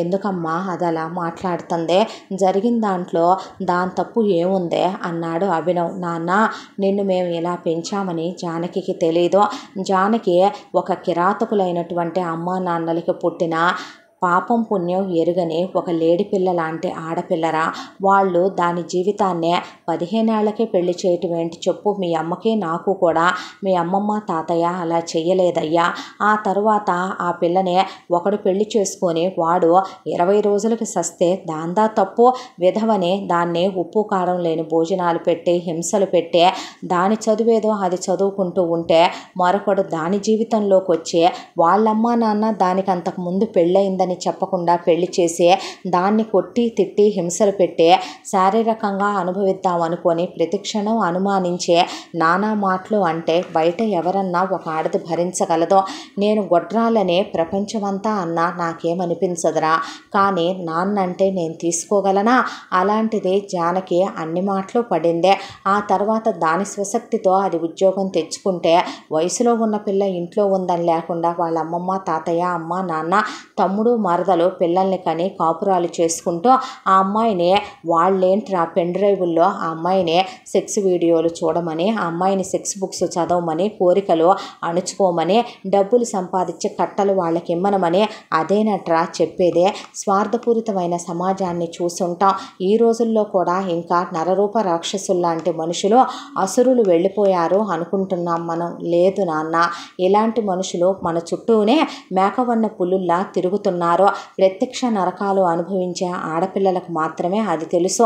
బయటికి వాళ్ళు గాంభీర్యంగా కనపడుతుంటే వాళ్ళు చాలా హ్యాపీగా ఉన్నారనుకుంటుంది ప్రపంచం. ఎందుకంటే ఆ కష్టం వాళ్ళు అనుభవించట్లేదు కదా, పక్కన వాళ్ళని చూసి నిజంగా ఇలాంటి వాళ్ళు కూడా ఉంటారా, ఇలా కూడా జరుగుతాయా సొసైటీల్లో అనేసి ఎవరికో ఏదో జరిగిందే అన్నప్పుడు అయ్యో పాపం అనే నలుగురు గొంతుతో పాటు వీళ్ళు ఒక గొంతు కలిపి 2 రోజుల తర్వాత కూరలో ఉప్పెక్కువైందా, పక్కింటి ఆవిడ మొగుళ్ళు తీసిపోయాడా, ఎదురింటి వాళ్ళ అమ్మాయి ఎవరిని ప్రేమిస్తుంది అనే విషయాలు కావాలి జనాలకే. పెద్దోళ్ళు అందుకే ఓ మాట అంటారా, today's newspaper tomorrow's waste paper అనే. జనాలకి ఎప్పటికప్పుడు ఫ్రెష్ న్యూస్లు కావాలి. కష్టాలు వాళ్ళ దాకా వస్తే తీసుకోరు, పక్కన వాళ్ళ దగ్గరికి వస్తే అవునా నిజమా ఇలా కూడా జరుగుద్దా అని ఎన్నో మాట్లాడుతూ ఉంటారు. పడ్డ తన మనసుకు తెలుసు కానీ నాన్న మనకేం తెలుసురా అనేసింది శ్యామల. ఆ తర్వాత జానకి వీళ్ళని మాట్లాడించడం మానేసిందే. ఏమ్మా వాడలా అడిగాడని మమ్మల్ని కూడా శత్రువుల్లా చూస్తున్నావా? అయ్యో అలాంటిదేమీ లేదండి అంటే అమ్మ నుంచి అండికి వచ్చేసి దూరం పెడుతున్నావా మమ్మల్నే? చూడమ్మా వాడు అడిగిన విధానం తప్పేమో కానీ వాడు అడిగిన దాంట్లో తప్పుందనే మేము అనుకోవట్లేదు జానకి. నిన్ను ఎందుకమ్మా వాడు దెప్పుతాడు, నిన్నెందుకు మేము దెప్పుతాము అంటే జానకి ప్రమాణం చేసి చెప్తున్నాను లైఫ్లో నేను నిన్ను దెప్పను జానకి అంటే వద్దు అభినవ్, ఎవరు ఎంతవరకు ఉండాలో అంతవరకు ఉంటేనే మంచిదే. నా మనసులో నేను ఇంకా ఇంకొకళ్ళకి స్థానం ఇవ్వగలిగిన స్థితిలో శారీరకంగాను మానసికంగాను రెండు విధాలుగాను నాకు ఓర్పు సహనాలు లేవు. అలసిపోయాను, ప్లీజ్ నన్ను ఇలా ఉండనివ్వరా, మీకు ఇబ్బంది అయితే చెప్పండి ఇల్లు ఖాళీ చేసి వెళ్ళిపోతానంటే వద్దమ్మా నువ్వు అలా మా కళ్ళ ముందున్నా చాలు మాకు అన్నారు వాళ్ళు. అలా రోజులు గడిచిపోతూ ఇక అభినవ్ని అస్సలు మాట్లాడించడం మానేసింది జానకి. ఏదో పొడి పొడిగా మాట్లాడుతుంది పెద్దవాళ్లతో. ఇలా రోజులు గడిచిపోతూ ఒక 6 నెలల కాలం గడిచిపోయింది. ఒక రోజున ఇటు జానకిని మర్చిపోలేక జానకి తప్ప తన జీవితంలో ఎవరికీ భారీ స్థానాన్ని ఇవ్వలేనని, జానకిని మర్చిపోలేకపోతున్నానని, ఇప్పటి వరకు నేనెవరిని ప్రేమించలేదమ్మా, ఎందుకో తెలియదు నా ప్రాణం కన్నా ఎక్కువగా నచ్చేసిందే అది నాకు. అంత దాన్ని ప్రేమించిన తర్వాత ఇంకొకళ్ళకే నా మనసులో స్థానం ఇస్తే నేను మనసు ఒకళ్ళకి శరీరం ఒకళ్ళకి ఇచ్చి వ్యభిచారం చేసినట్టు అవుద్దని అభినవ్ తన దినచర్యలో తను వెళ్ళొస్తున్న పిచ్చోళ్ళ తయారైపోయాడు. ఇదివరకు ఇట్లా సరదాగా ఉండట్లా, కడుపు నిండా తింటల్లా, కంటి నిండా నిద్రపోట్లా, ఒకటే ఆలోచన, ఏదో పిచ్చి పిచ్చిగా తయారైపోయాడు మనిషి. ఇదంతా దిగులైపోయింది శ్యామలకి గోవిందరావుకి. ఒకరోజు ఆఫీస్కి వెళ్ళి వచ్చినటువంటి అభినవ్ తనే సరిగ్గా గేటు తాళం వేయకుండా ఏదో పరాకుగా ఉండి లోపలికి వచ్చేశాడు. ఈలోపు జానకి కోసం కాపు కాచి ఇన్నాళ్లుగా వెతుకుతున్నటువంటి పూర్ణ అప్పారావు వాళ్ళకి జానకి ఆచూకీ తెలిసి పూర్ణ అప్పారావు కొడుకు కోడల్ని తీసుకొని జానకిని వెతుక్కుంటూ వచ్చారు. వచ్చేసరికి అభినవ్ గేటు తీయలేదు కాబట్టి డైరెక్ట్గా లోపలికి వచ్చి పై పోర్షన్లో ఉంటుందని తెలిసి పైకి వెళ్ళి డోర్ కొడితే ఈ టైంలో ఎవరో అని జానకి తలుపు తెరిచి చూసేసరికి జానకిని పడేసి జుట్టు పీకి కొడితే పెద్ద పెద్దగా కేకలు వినపడుతుంటే కింద నుంచే పైకి పరిగెత్తుకుంటూ వెళ్ళారు అభినవ్ వాళ్ళ అమ్మ నాన్న. వెళ్ళి ఎవరు వీళ్ళు ఏంటిదంతా అనేసరికి ఆయన మా నాన్న ఆవిడ మా అమ్మ అని చెప్పింది జానకి. ఓ కూతురు కష్ట సుఖం అర్థం చేసుకోలేక 15 ఏళ్లకి పెళ్లి చేసి భర్తను పోగొట్టుకొని వచ్చిన కూతుర్ని నరకాలు పెట్టి మళ్ళీ పెళ్లి చేసి నిజాలు దాచి కూతురు డివోర్స్ తీసుకొని వస్తే చిత్రహింసలకి గురిచేసి కూతుర్ని సప్తమహా నరకాలు పెట్టిన ఆ గొప్ప అమ్మా నాన్నలు వీళ్ళేనా అనేసరికి మహేష్ ఇంతకాలంగా వీడిని ఉంచుకున్నావా ఏంటే అర్థం కావట్లా, మీ అక్క వాడితో లేచిపోయి వచ్చిందని ఓ సొమ్ము మొత్తం వీడికి దోచి పెడుతున్నావా అని జానకిని పట్టుకొని కొట్టబోతే కోపం వచ్చిన అభినవ్ ఒకళ్ళ మీద ఒకళ్ళని పడేసి ఆడ మగ తేడా లేకుండా తుక్కు తుక్కు కింద కొట్టి పోలీసులకి ఫోన్ చేశాడు. ఫోన్ చేసేసరికి పోలీసులు అక్కడికి వస్తే నువ్వు వస్తావా రావా మాతో అంటే తను మేజర్ రా మైనర్ కాదు, మీ అందరూ తన మీద పెత్తనం చేయటానికి తనకి నేనున్నాను ఇన్స్పెక్టర్, వీళ్ళు మా ఇంటి మీదకి ఇలా మా ఇంట్లోకి చొరబడి వచ్చి మా ఇంట్లో అద్దెకుంటున్నటువంటి ఈవిడ్ని పడేసి చాలా దారుణంగా కొట్టారు. వీళ్ళు ఆవిడ్ని పెట్టిన టార్చర్లు అన్నీ ఇన్ని కాదని జానకితో కంప్లైంట్ రాయించి కేసు పెట్టేసరికి పోలీసులకి కిందకి రమ్మనమని 1,00,000 రూపాయలు ఇచ్చాడు అభినవ్. తుక్కు తుక్కు కింద కుక్కల్ని కొట్టినట్టు కొట్టారు. నలుగురిని పడేసి 1 నెల రోజుల పాటు. దాంతో బతుకు జీవుడా అని ఇది లొంగేలా లేదు, ఉన్న డబ్బు లేదో మనమే జాగ్రత్త చేసుకుంటే పోద్దని పలాయనం చిత్తగించి వచ్చిన ఊరికి వెళ్ళిపోయారు. జానకి దగ్గరికి వెళ్ళి అభినవ్ ఇలా ఒకళ్ళ తర్వాత ఒకళ్ళు ఇంకా ఎంతమంది వస్తారో, ఎంతమందిని నేను కొట్ట కొట్టగలను అనుకుంటున్నావు? ఎంతమంది మీద కేసు పెడదాం? నేను ఉన్నాను కాబట్టే సరిపోయింది. లేదంటే గనక ఏ బయట అడ్డగిచ్చో నిన్నేమైనా చేస్తే ఎవరు గ్యారెంటీ వహిస్తారు? నీకు, నీ శీలానికి, నీ జీవితానికి వాళ్ళు ముసలోడికి ఇచ్చి చేస్తామని ఎంత అసభ్యంగా మాట్లాడారు నిన్ను. నేను నిన్ను ప్రేమిస్తున్నానని చెప్పాను. నేను చచ్చినా కూడా జానకి నాకు ఈ ప్రపంచంలో ఉందే మా పెద్దమ్మ పెదనాన్న వీళ్ళ మీద ప్రమాణం చేసి, పోయిన మా అమ్మ నాన్నల మీద ఒట్టేసి, నా మీద ప్రమాణం చేసి, నేను ప్రాణంలా ప్రేమించే నీ మీద ఒట్టేసి చెప్తున్నానే, చచ్చినా గడిచిపోయిన నీ గతం గురించి నేను దెప్పనురా. నాకు అలవాటు లేదు. ఐ లవ్ యూ జానకి, పెళ్లి చేసుకుందాం ప్లీజ్ రా అని బ్రతిమిలాడాడు. జానకి దగ్గర నో అంటానికి రీజన్ ఏం లేక ఇక మౌనం వహించింది. ఆ అమ్మాయి మౌనమే అంగీకారంగా తలిచి వాళ్ళు పెళ్లి ముహూర్తాలు పెట్టించి గ్రాండ్గానే పెళ్లి చేసుకున్నాడు అభినవ్ జానకినే. ఆ తర్వాత హనీమూన్కి వెళ్ళొద్దాం బంగారం అని ఫస్ట్ నైట్లు అయిపోయిన తర్వాత హనీమూన్కి వెళ్ళొచ్చి 3 సంవత్సరాల పిల్లల్ని ఆపుకుందాం అనుకొని పై పోర్షను అద్దెకివన చెంప పగులుతుంది. దాంట్లో మనకి చాలా మెమరీస్ ఉన్నాయి అన్న తర్వాత, నువ్వు నన్ను కొట్టావు కదే ఆ రోజు, అందుకే అందరినీ పిలిచి అందరిలోనే పెళ్లి చేసుకున్నాను. నన్ను కొట్టిన అమ్మాయిని, నో అన్న అమ్మాయిని నేను సాధించానని వాళ్ళందరూ చూసావో మొహాలు ఎలా వేలాడేసుకొని వెళ్ళారో, పైకి కనపడవు నువ్వు అన్నవి. నువ్వు ఇంకా ప్రైవేట్ ఉద్యోగం చేయటం ఎందుకు? నా గవర్నమెంట్ జాబ్ ఉందిగా, బిజినెస్ పెట్టుకోవచ్చుగా అభి అన్న తర్వాత, లేదు జానకి, నా సంపాదనతో నా భార్యని బ్రతికించుకోవటం నాకు ఒక ఆనందం. నీ ఉద్యోగం నువ్వు చేసుకో అని తన సంపాదనతోనే ఆమెకి చీరలు కొనేవాడు, నగలు కొనేవాడు, ట్రిప్పులకి తీసుకెళ్లేవాడు.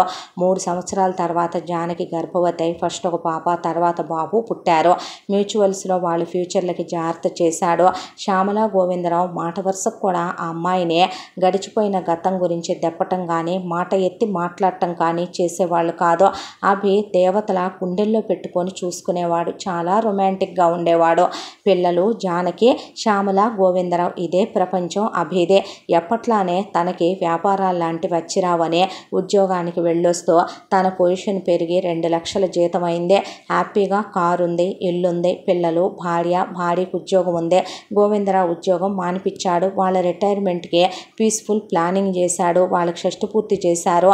పిల్లల పుట్టినరోజులని, ఆ ఇంట్లో పండుగలని, ప్రతిదీ సంబరమే. తన జీవితంలో చీకట్లు కమ్ముకుపోయినటువంటి జానకి బ్రతుకులో ఇప్పుడు దేవుడు ఎనలేని వెలుగులు అభినవ రూపంలో నింపేశాడు.